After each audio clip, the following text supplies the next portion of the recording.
이 시간 우리 말씀 보겠습니다. 말씀은 열왕기상 3장 16절에서 28절 말씀입니다. 열왕기상 3장 16절에서 28절 말씀입니다. 솔로몬의 재판이라는 제목으로 말씀을 받겠습니다. 열왕기상 3장 16절에서 28절 말씀입니다. 한 절씩 교독하겠습니다. 그때에 창기 두 여자가 왕에게 와서 그 앞에 서며 한 여자는 말하되 내 주여, 나와 이 여자가 한 집에서 사는데 내가 그와 함께 집에 있으며 해산하였더니 내가 해산한 지 사흘 만에 이 여자도 해산하고 우리가 함께 있었고 우리 둘 외에는 집에 다른 사람이 없었나이다. 그런데 밤에 저 여자가 그의 아들 위에 누움으로 그 아들을 죽으니 그가 밤중에 일어나서 이 여종 내가 잠든 사이에 내 아들을 내 곁에서 가져다가 자기 품에 누이고 자기의 죽은 아들을 내 품에 뉘었나이다. 아침에 내가 내 아들을 젖먹이려고 일어나 본즉 죽었기로 내가 아침에 자세히 보니 내가 낳은 아들이 아니더라 하매 다른 여자는 이르되 아니라 산 것은 내 아들이요 죽은 것은 네 아들이라 하고 이 여자는 이르되 아니라 죽은 것이 네 아들이요 산 것은 내 아들이라 하며 왕 앞에서 그와 같이 쟁론하는지라. 왕이 이르되 이 여자는 말하기를 산 것은 내 아들이요 죽은 것은 내 아들이라 하고 저 여자는 말하기를 아니라 죽은 것이 내 아들이요 산 것이 내 아들이라 하는도다 하고 또 이르되 칼을 내게로 가져오라 하니 칼을 왕 앞으로 가져온지라. 왕이 이르되 산 아이를 둘로 나누어 반은 이 여자에게 주고 반은 저 여자에게 주라. 그 산 아들의 어머니 되는 여자가 그 아들을 위하여 마음이 불붙는 것 같아서 왕께 아뢰어 청하건대 내 주여 산 아이를 그에게 주고 아무쪼록 죽이지 마옵소서 하되 다른 여자는 말하기를 내 것도 되게 말고 내 것도 되게 말고 나누이게 하라 하는지라. 왕이 대답하여 이르되 산 아이를 저 어머니에게 주고 결코 죽이지 말라. 저가 그의 어머니니라 하매 같이 읽습니다. 온 이스라엘이 왕이 심리하여 판결함을 보고 왕을 두려워하였으니 이는 하나님의 지혜가 그 속에 있어 판결함을 봄이더라. 아멘. 오늘 우리가 읽은 본문을 시작할 때 보면 그때라고 시작하고 있습니다. 이렇게 시작할 경우에는 대부분 앞의 사건과 연관이 되어 있다는 것을 우리는 알 수 있습니다. 그래서 오늘 우리가 읽기는 16절부터 28절까지 읽었지만 열왕기상 3장의 내용을 이렇게 전체적으로 다 살펴보려고 합니다. 열왕기상 3장은 우리가 너무 잘 알고 있는 것처럼 하나님 앞에 일천번제를 드리고 지혜를 구하는 그런 사건과 그리고 또 솔로몬의 재판을 다루고 있는 그런 장입니다. 이 두 사건의 공통점이 있다면 그것은 하나님이 우리에게 원하는 것이 무엇인지 명확하게 보여주고 있다는 것입니다. 하나님이 우리에게 원하는 것이 무엇인지 두 가지 내용을 오늘 이 밤에 살펴보려고 합니다. 먼저 첫 번째로 하나님이 우리에게 원하는 것이 무엇이냐면 하나님은 우리가 어떤 자리에 있는지를 알기를 원하신다라는 사실입니다. 솔로몬은 왕이 된 이후에 하나님 앞에 일천번제를 드리지요. 그가 어떻게 하나님 앞에 일천번제를 드렸는지 그 이유가 무엇일까요? 솔로몬 왕이 되고 난 이후에 하나님 앞에 일천번제를 드리는데 그 이유가 무엇일까요? 지혜를 얻기 위해서 일천번제를 드렸을까요? 아니면 자신의 어떤 필요가 있어서 하나님 앞에 일천번제를 드렸을까요? 솔로몬이 일천번제를 하나님 앞에 드렸던 그 이유가 무엇일까요? 우리는 열왕기상 3장 3절 말씀을 통해서 솔로몬이 왜 하나님 앞에 일천번제를 드렸는지 그 이유를 알 수 있습니다. 열왕기상 3장 3절에 보면 이렇게 말씀하고 있습니다. 솔로몬이 여호와를 사랑하고 그의 아버지 다윗의 법도를 행하였으나 산당에서 제사하며 분향했다. 그렇게 말씀하고 있습니다. 솔로몬이 왕이 된 이후에 하나님 앞에 일천번제를 드렸던 그 이유는 그가 하나님을 어떻게 했기 때문에 일천번제를 드렸다라고 말씀하고 있습니까? 사랑했기 때문에 일천번제를 드렸다. 그렇게 말씀하고 있습니다. 솔로몬의 마음에는 하나님을 향한 마음이 있었는데 그 마음이 무엇이냐면 사랑하는 마음이었다. 그렇게 말씀하고 있습니다. 그래서 하나님 앞에 일천번제를 드린 거죠. 자신의 어떤 필요나 자신의 어떤 만족이나 자신의 어떤 유익을 위해서 하나님 앞에 예배했다는 것이 아닙니다. 그가 하나님 앞에 나아가서 예배할 수 있었던 이유는, 그가 하나님 앞에 그 많은 것들을 드릴 수 있었던 이유는, 그 많은 것을 드리면서도 아까워하지 않을 수 있었던 이유는 그가 하나님을 사랑했기 때문에 그렇다. 그렇게 말씀하고 있습니다. 그리고 열왕기상 3장 6절에 보면 또 이렇게 말씀합니다. 솔로몬이 이르되 주의 종 내 아버지 다윗이 성실과 공의와 정직한 마음으로 주와 함께 주 앞에서 행함으로 주께서 그에게 큰 은혜를 베푸셨고 주께서 또 그를 위하여 그 큰 은혜를 항상 주사 오늘과 같이 그의 자리에 앉을 아들을 그에게 주셨습니다. 그렇게 얘기합니다. 솔로몬이 하나님 앞에 일천번제를 드렸던 이유는 그가 사랑하는 마음이 있었기 때문에 그렇다라고 그렇게 말씀드렸습니다. 또 다른 이유가 있다면 솔로몬이 하나님 앞에 일천번제를 드렸던 이유는 하나님의 은혜를 깨달았기 때문에 그가 하나님 앞에 일천번제를 드렸다라고 그렇게 말씀하고 있습니다. 다윗은 참 위대한 왕이지요. 그 시대에도 위대한 왕이고 지금도 위대한 왕으로 손꼽히는 그런 왕입니다. 그가 그렇게 위대한 왕이 될 수 있었던 그 이유가 무엇이다라고 솔로몬이 말하고 있냐면 하나님의 은혜 때문입니다 라고 그렇게 말씀을 하고 있는 겁니다. 그리고 솔로몬 자신이 아버지 다윗을 이어서 이스라엘의 왕의 자리에 앉게 되었는데 그렇게 앉게 된 이유도 무엇이다라고 하나님 앞에 말씀하고 있냐면 하나님의 은혜 때문에 제가 이 자리에 앉게 되었습니다 라고 그렇게 말씀하고 있는 겁니다. 그러니까 솔로몬은 하나님 앞에 나아가서 일천번제를 드리게 되는데 그 드렸던 이유가 무엇이냐면 먼저는 하나님을 향한 사랑이 이 솔로몬의 마음에 있었던 것이고 또 다른 이유가 있다면 그 하나님이 다윗에게 베풀어 주셨던 그 놀라운 은혜들 그리고 또 자신에게 허락한 하나님의 그 놀라운 은혜 때문에 너무 감사하니까 너무 고마우니까 그냥 가만히 있을 수 없어서 하나님 앞에 일천번제를 드리게 되었다라고 그렇게 말씀을 하고 있는 겁니다. 구약 성경의 마지막 책인 말라기에 보면 그 시대의 예배의 모습을 설명해 주고 있는데 오늘 솔로몬의 모습과는 정반대의 모습인 것을 우리가 잘 알고 있지요. 말라기 시대의 이스라엘 백성들의 모습이 어떠했는지 말라기서를 찾아보면 이렇게 기록하고 있습니다. 1장 10절의 말씀인데요. 제가 읽어드립니다. 만군의 여호와가 이르노라 너희가 내 제단 위에 헛되이 불사르지 못하기 위하여 너희 중에 성전 문을 닫을 자가 있었으면 좋겠도다. 내가 너희를 기뻐하지 아니하며 너희가 손으로 드리는 것을 받지도 않겠다. 하나님께서 그렇게 말씀하셨습니다. 하나님 앞에 그들이 나와서 예배를 드렸습니다.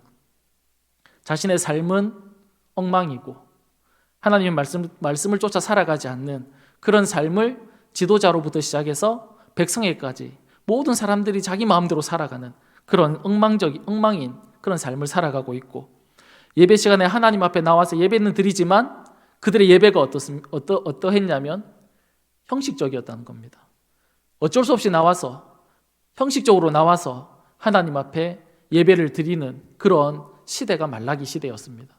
그런 이스라엘 백성들의 모습을 보면서 하나님이 무엇이라고 말씀하셨냐면 예배 좀 드리지 못하도록 성전문을 닫았으면 좋겠다. 그런 사람이 있었으면 좋겠다. 하나님께서 그렇게 말씀하고 있었다는 겁니다. 그러나 솔로몬의 예배는 말라기 시대의 예배와 달랐다는 것이죠. 하나님을 사랑하는 마음이 솔로몬의 마음에 있었습니다. 하나님을 너무 사랑한 거죠.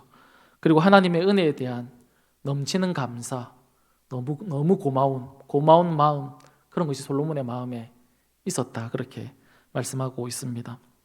일어난 솔로몬의 제사에 하나님이 감동해서 솔로몬에게 무엇을 줄까 하나님께서 그렇게 물을 때 솔로몬이 이렇게 대답합니다. 7절과 8절인데요.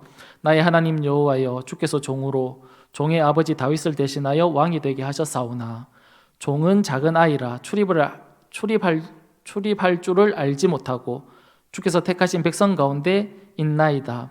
그들은 큰 백성이라 수요가 많아서 셀 수도 없고 기록할 수도 없습니다. 하나님 앞에 그렇게 얘기합니다.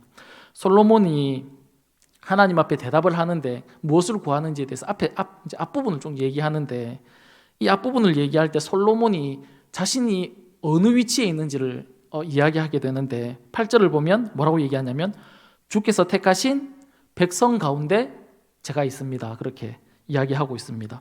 이 표현이 조금 독특하고 특이한 표현입니다. 보통 왕이나 지도자라면 백성의 무리들 가운데 어디에 서는 게 일반적입니까? 지도자라면, 왕이라면 백성들이 이렇게 서 있을 때 어느 위치에 서는 게 일반적이라고 생각을 하십니까? 보통은 앞에 서는 게 일반적이죠. 보통 앞에 서서 백성들에게 명령도 하고 지시도 하는 것이 왕입니다. 그런데 솔로몬이 뭐라고 얘기하고 있냐면 백성들 가운데 제가 있습니다. 그렇게 표현하고 있다는 겁니다. 이 표현이 어디에서 비롯되었냐면 출애굽기나 민수기에 보면 이스라엘 백성들이 광야에서 생활을 하는데, 그때 이스라엘 백성들이 쉴 때 지파별로 이제 이렇게 동쪽에 머무는 지파가 있고 서쪽에 머무는 지파가 있고 남쪽에 머무는 지파가 있고 북쪽에 머무는 지파가 이렇게 있었습니다.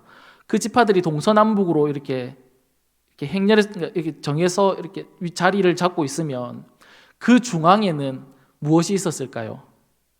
그 가운데는 하나님의 임재를 상징하는 성막, 그 성막이 이스라엘 백성들 가운데 있었습니다. 지금 솔로몬이 하나님 앞에 자신이 어디 있다라고 얘기했습니까? 백성 가운데 있습니다. 그렇게 이야기한 겁니다. 그러니까 하나님이 있어야 되는 자리에 솔로몬이 앉아 있는 겁니다. 이 말은 솔로몬이 교만해서 하나님의 자리를 빼앗았다라는 그런 의미가 아닙니다. 하나님의 은혜로 하나님이 솔로몬에게 은혜 주셔서 하나님의 자리를 대신 앉아 있다라는 것입니다. 하나님의 대리자로 하나님이 솔로몬을 선택하셔서 그 자리에 앉혀놓았다라는 그런 의미인 것이죠. 그래서 솔로몬이 9절에 이렇게 이야기합니다. 솔로몬은 자신이 위치에 있는 이 중앙의 위치, 이 자리를 하나님께서 은혜로 세워 주셨다라는 것을 알고 있었습니다. 그래서 9절에서 이렇게 이야기합니다. 누가 주의 이 많은 백성을 재판할 수 있사오리이까? 듣는 마음을 종에게 주사 주의 백성을 재판하여 선악을 분별하게 하옵소서. 이스라엘 백성들을 향해서 누구의 백성이다라고 말씀하고 있습니까? 9절을 다시 읽어드리겠습니다. 누가 주의 이 많은 백성을 재판할 수 있사오리이까? 듣는 마음을 종에게 주사 주의 백성을 재판하여 선악을 분별하게 하옵소서. 이스라엘 백성들을 누구의 백성이다라고 그렇게 말씀하고 있습니까?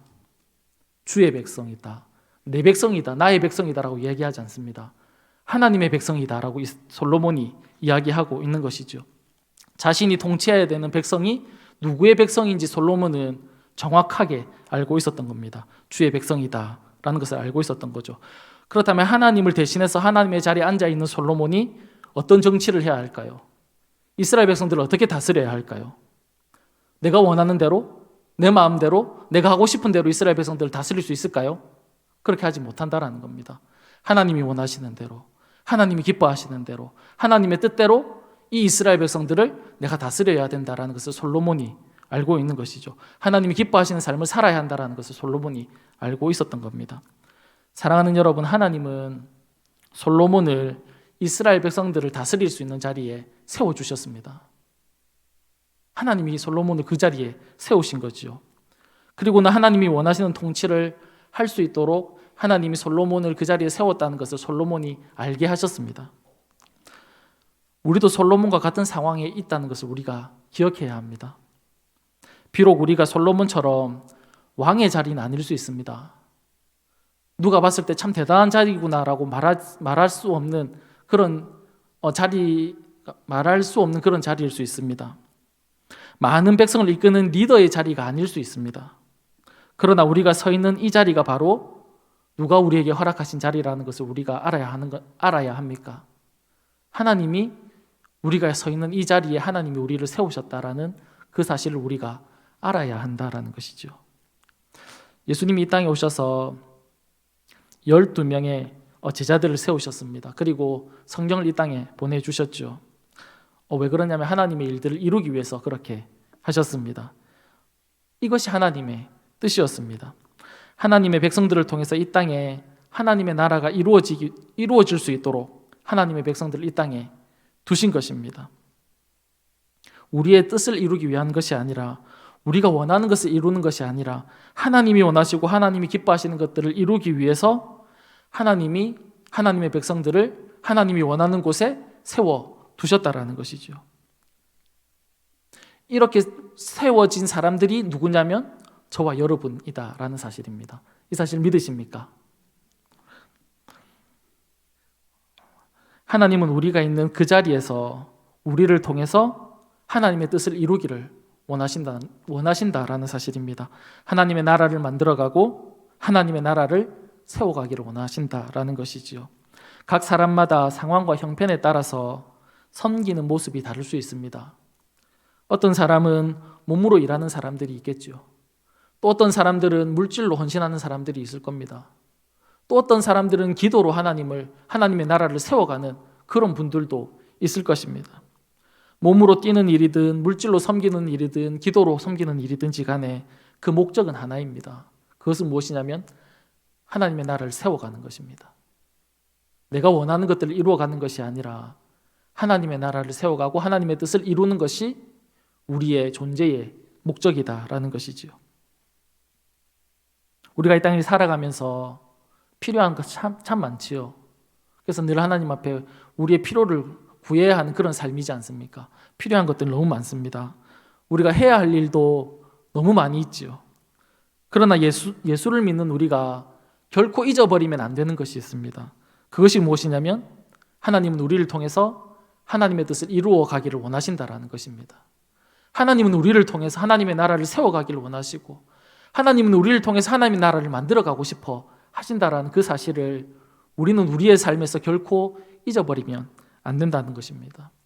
우리의 가정이 좀 힘들 수 있습니다. 하나님, 어떻게 나는 이런 가정에, 이렇게 힘든 가정에 하나님 제가 있을 수 있습니까?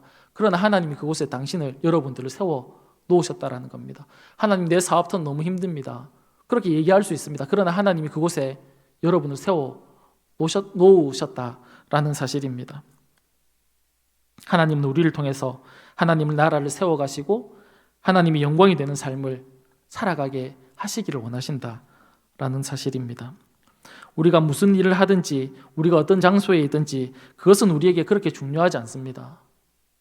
우리에게 정말 중요한 것은 우리의 삶을 통해서 하나님의 뜻을 나타내고 드러내기를 원하신다라는 것이 정말 중요한 사실인 것이죠. 사랑하는 여러분, 우리가 머물고 있는 그곳이 바로 하나님이 우리를 세우신 자리인 줄 믿습니다. 그곳에서 하나님의 영광을, 그곳에서 하나님의 나라를 만들어가는 저와 여러분이 다 될 수 있기를 간절히 축복합니다. 두 번째로 하나님이 우리에게 원하시는 것은 생명을 살리는 일이다라는 사실입니다. 본문 16절 이후를 보면 두 명의 이제 창기가 솔로몬 왕 앞에 나와서 자신의 억울함을 막 호소하는 그런 모습을 보여주고 있습니다. 우선 한 여인이 왕에게 이야기할 때 보면 본문 17절부터 21절까지의 내용인데요. 보면 무슨 내용인지 잘 아시겠지만 한 집에 두 명의 여자가 각각 한 명의 아기를 이렇게 출산해서 데리고 있었습니다. 그런데 밤이 지나고 일어나 보니까 한 여자의 아기가 죽어 있는 겁니다. 그런데 죽은 아기를 자세히 보니까 자기의 아들이 아니었습니다. 밤사이에 아이가 죽었다는 것을 중간에 알았던 한 여인이 그 아기를 서로 바꿔치기 한 거죠. 그래서 자신의 산 아기를 되찾기 위해서 왕을 찾아온 것입니다. 이에 다른 여인이 또 이렇게 얘기합니다. 방금 저 여자가 말한 이야기는 거짓말입니다. 살아있는 아기는 내 아기입니다. 죽어있는 아기는 저 여인의 아기입니다. 그 얘기를 들었던 또 다른 여인이 아닙니다. 살아있는 아기는 내 아기입니다. 죽어있는 아기는 저 여자의 것입니다. 라고 계속해서 옥신각신 이야기를 합니다. 그 모습을 보고 있던 왕이 무엇이라고 얘기하냐면 칼을 가지고 와서 반씩 나누자, 그렇게 이야기하는 겁니다.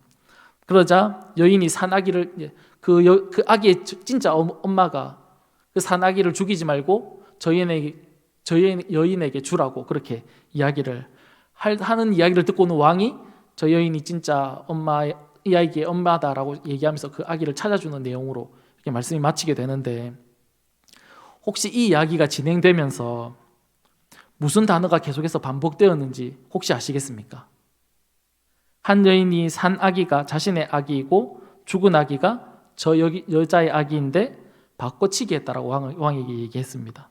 다른 여자는 아니라고, 산 아기가 내 아기라고 말을 하고 죽은 아기는 저 여인의 아기라고 이야기했습니다. 그러자 왕이 산 아기를 반으로 나누자고 얘기한 거죠. 무슨 단어가 계속해서 반복되었습니까? 산 아기라는 단어가 계속해서 반복되었습니다. 또한 죽은 아기라는 단어도 같이 반복되었습니다. 본문은 살아있는 것과 죽은 것을 서로 대치해서 이야기합니다. 그런데 어디에 강조점을 두고 있냐면 살아있다라는 것에 더 강조점을 두고 있는 겁니다. 두 여인 모두 아기를 원했습니다. 어떤 아기를 원했습니까? 살아있는 아기를 원했습니다. 하나님은 동일하게 두 여자에게 생명을 다 주셨죠. 그런데 한 여자는 그 생명을 잘 지켰고 또 다른 여인은 그 생명을 어떻게 했습니까? 죽였습니다. 깔아뭉개서 죽였다는 것입니다. 그런데 이 여자 모두 다 동일하게 무엇을 원하냐면 살아있는 것, 생명을 원한다. 그렇게 이야기하고 있는 것이죠. 이 두 여자만 생명을 원할까요? 그렇지 않습니다. 우리 모두 다 생명을 원하지 않습니까? 모두가 다 살기를 원하거든요. 모든 사람이 다 생명이 필요합니다. 왜냐하면 이 땅에 태어나는 모든 사람들은 다 살아있는 것처럼 보이지만 실상은 어떤 존재입니까? 죽은 존재입니다. 숨을 쉬고 살아있는 것처럼 움직이지만 실상은 죽은 존재라는 것이죠. 왜 죽은 존재가 되었습니까? 우리가 너무 많이 들어서 너무 잘 알고 있죠. 하나님이 선악과를 먹으면 죽는다라고 얘기했는데 뱀이 하와를 꼬셔서 선악과를 먹음으로 모든 사람이 다 죽은 존재가 되었다라는 겁니다. 그래서 모두가 다 이렇게 죽었는데 모든 사람들이 다 죽은 이 땅에 어떻게 생명이 들어와서 저와 여러분이 산자가 될 수 있었습니까? 예수 그리스도 때문이죠. 그분이 이 땅에 오셔서 십자가에서 죽으시고 다시 부활하심으로 인해서 우리 모두가 다시 다 산자가 되었다라는 것입니다. 그래서 에베소서 2장 1절에서 5절에는 이렇게 말씀하고 있습니다. 제가 읽어드리겠습니다. 그는 허물과 죄로 죽었던 너희를 살리셨도다. 그때에 너희는 그 가운데 행하여 이 세상 풍조를 따르고 공중 권세 잡은 자를 따랐으니 곧 지금 불순종의 아들들 가운데서 역사하는 영이라. 전에는 우리도 다 그 가운데서 우리 육체의 욕심을 따라 지내며 육체와 마음이 원하는 것을 하여 다른 이들과 같이 본질상 진노의 자녀이었더니 4절 5절은 같이 읽을까요? 시작. 긍휼이 풍성하신 하나님이 우리를 사랑하신 그 큰 사랑을 인하여 허물로 죽은 우리를 그리스도와 함께 살리셨고 너희는 은혜로 구원을 받은 것이라. 아멘. 죽은 우리를 하나님이 살려주셨다라고 그렇게 말씀하고 있는 겁니다. 생명을 주셨다라는 것이죠. 오늘 솔로몬의 판결도 마찬가지입니다. 살아있는 진짜 어머니를 찾아주는 것도 목적이기도 했지만 더 중요한 것은 생명을 지키는 판결이었다라는 것입니다. 아기를 깔아뭉개서 죽인 엄마에게 아기를 주면 그 어머니는 또 어떻게 할 수 있습니까? 그러니까 우리가 상상에 맡기겠지만 또 깔아뭉개서 죽일 수 있다라는 것이죠. 그래서 솔로몬의 판결은 생명을 살리는 판결이었다라고 그렇게 볼 수 있다는 겁니다. 이 생명을 살리는 판결, 이 솔로몬의 판결이 누구의 판결을 닮았습니까? 하나님의 판결을 닮았다라는 것입니다. 하나님의 판결이 무엇입니까? 자신의 아들을 주어서 죽어있는 우리를 살리는, 생명을 얻게 하는 판결과 닮았다, 그렇게 말씀하고 있는 것이죠.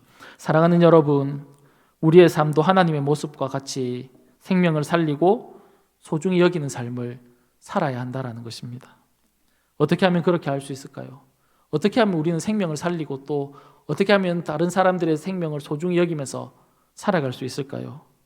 먼저는 우리 주변 사람들에게, 그리고 우리의 가족들에게, 그리고 우리 이웃들에게, 우리 주변 사람들을 소중히 여기는 마음이 우리에게 있어야 할 줄 믿습니다. 그들을 소중히 여기는, 그들 정말 아끼는 마음이 우리 모두에게 있어야 할 것입니다. 그들을 귀한 존재로 대우하고 소중한 존재로 여기는 그런 마음이 우리에게 있어야 할 것입니다. 한마디를 해도, 그들에게 말 한마디를 던져도 소중하게 그들을 살리든 그런 말을 할 수 있어야 할 것입니다. 그리고 나와 가족이라든 울타리 안에만 우리의 마음이 머물러 있다면 그것은 하나님이 정말 원하시는 것이 아닐 것입니다. 나와 가족이라는 울타리를 넘어서서 잘 알지 못하지만, 잘 모르는 사람들이지만 그들에게도 하나님의 말씀을 전해서 생명을 얻게 하는 것, 그들도 소중히 여기는, 나와 전혀 상관없는 사람들이지만, 나와 전혀 알지 못하는 사람들이지만 그들도 소중한 존재로, 귀한 존재로 여기는 그런 모습을 우리가 보여주어야 할 것입니다. 그런 모습을 통해서 복음이 들어가고 이게 복음이 전달될 수 있는 통로가 열리게 되겠죠. 이것이 하나님이 우리에게 원하시는 모습이다라는 것입니다. 사랑하는 여러분, 코로나로 인해서 우리가 교회 다닌다고 말하는 것이 쉽지 않는 그런 시대에 우리가 살아가고 있습니다. 모두 다 그렇게 잘 알고 있죠. 현실이 쉽지 않다라는 겁니다. 그러나 하나님의 소원이 무엇이냐면 생명을 그래도 살려내는 것이 하나님의 소원이다라는 것입니다. 우리가 이 땅을 살아가면서 꼭 이 사실을 기억해야 합니다. 하나님 생명을 너무 소중히 여기기 때문에 그 생명을 살려내기를 하나님이 원하신다는 것이죠. 우리의 생명을 살리기 위해서 아들 예수 그리스도를 보내주셨습니다. 너무 많이 들었죠. 나를 위해서 예수님이 오셨다는 이야기 너무 많이 들었죠. 우리가 하나님 앞에 말 잘 듣고 하나님 보시기에 좋아할 만한 것이 있어서 하나님이 아들을 보내주셨습니까? 여러분 스스로의 모습을 볼 때 나는 하나님 보실 때 참 기뻐할 만하니까, 하나님 보실 때 아들을 보낼 만한 나는 그렇게 삶을 살아가니까 하나님이 아들을 보내주셨다라고 그렇게 여기십니까? 그렇지 않지요. 우리는 우리를 알지 않습니까? 용서받을 수 없는 존재이고 너무 많은 죄를 지었고 하나님 앞에 늘 불순종하고, 그런데 하나님이 우리를 귀하게 여기시고 사랑하셔서 아들을 보내주셔서 죽은 우리를 살려주셨던 것입니다. 아들을 이 땅에 보내주셔서 우리에게 생명을 허락해 주셨죠. 사랑하는 여러분, 우리도 이 땅을 살아갈 때 많은 사람들에게, 주변에 있는 사람들에게, 알지 못하는 사람들에게 그들을 소중히 여기고 귀히 여기고 그를 귀한 존재로 여기면서 그렇게 살아갈 수 있었으면 정말 좋겠습니다. 2022년도 시작되었습니다. 우리의 삶에서 만나고 대하는 모든 사람들의 그 생명을 소중히 여기는 저와 여러분의 삶이 다 될 수 있기를 간절히 축복합니다. 이 시간 우리 다 같이 기도하겠습니다. 살아계신 하나님 아버지, 감사합니다. 오늘도 하나님 앞에 나와서 예배하게 하심을 감사합니다. 하나님 아버지, 하나님, 우리가 지금 서 있는 이 자리가 하나님께서 우리를 부르신 자리인 줄 깨달아서 하나님 참 견디기 힘들고, 하나님 아버지 이해할 수 없는 상황 가운데 우리가 놓여 있다 할지라도 하나님이 이 자리에 우리를 세웠다는 것을 믿음으로 고백하고, 하나님 그 자리 가운데 묵묵히 하나님 그 자리를 지키며 나아갈 수 있는 저희들의 삶이 다 될 수 있도록 주님 축복하시고 도와 주시옵소서.